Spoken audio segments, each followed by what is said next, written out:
Kakinada rural Kakinada rural చూసినట్లయితే Kurasala Kannababu YSRCP party నుంచి, పంతం నానాజీ జనసేన పార్టీ నుంచి కంటెస్ట్ చేస్తున్నారు. వైఎస్ఆర్సీపీ పార్టీ నుంచి కన్నబాబు పైన పంతం నానాజీ భారీ ఆధిక్యతతో గెలవబోతున్నారు. మంత్రిగా పనిచేసినటువంటి కన్నబాబు గారి పైన పంతం నానాజీ భారీ ఆధిక్యతతో గెలవబోతున్నారు. దీనికి అనేకమైనటువంటి కారణాలు స్పష్టంగా కనపడుతున్నాయి.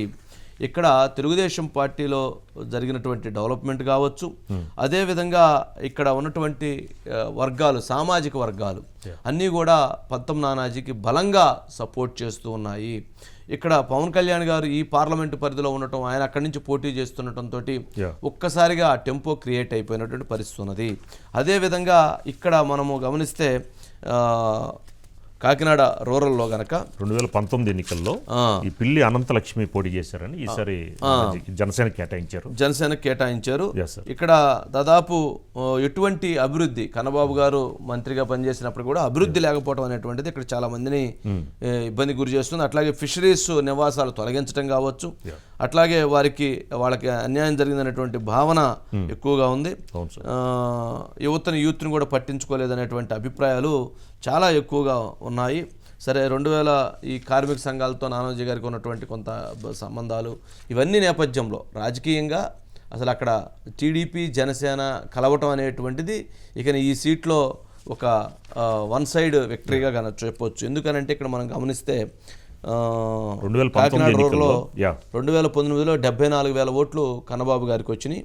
అట్లాగే పిల్లి అనంతలక్ష్మి తెలుగుదేశం పార్టీ నుంచి కంటెస్ట్ చేస్తే 65,000 వచ్చినాయి. మైనస్ 8,700 ఓట్లు మైనస్తో వైఎస్ఆర్సీపీ పార్టీ 8,000 ఓట్ల మెజారిటీతో గెలిచింది. ఇప్పుడు అక్కడ గతంలో జనసేన పార్టీ నుంచి పోటీ చేసిన పంతం నానాజీకి 40,000 ఓట్లు వచ్చినాయి. ఇప్పుడు కనుక అది చూస్తే దాదాపు 30,000 మెజారిటీ 2019 ఎన్నికల్లోనే టీడీపీ జనసేన ఓట్లు కలిపితే 30,000 మెజారిటీ అప్పుడే వచ్చింది. ఇంకా ఇప్పుడు ఇంకా ఉన్నటువంటి ప్రభుత్వ వ్యతిరేకత కావచ్చు, కానీ సామాజిక సమీకరణాలు కావచ్చు, ఇటువంటి పరిస్థితుల్లో యువతను పట్టించుకోలేదు కన్నబాబు అనేటువంటి భావన కూడా ఉంది. కాబట్టి ఈసారి పంతం నానాజీ గారు జనసేన తరపున ఎక్కువ గెలిచే అవకాశం ఉంది. అట్లా కన్నబాబు గారు కూడా 2009 ప్రజారాజ్యం పార్టీ తరపు నుంచి ఆయన పోటీ చేసి గెలిచారు. అట్లాగే 2019లో గెలిచారు, మంత్రి అయ్యారు. బట్ ఇప్పుడు మాత్రం అక్కడ ఉన్నటువంటి సామాజిక సమీకరణాలు, ఈక్వేషన్స్లో ఆయన గెలుపు అనేటువంటిది అసాధ్యమైనటువంటి పనిగా కనిపిస్తూ ఉంది.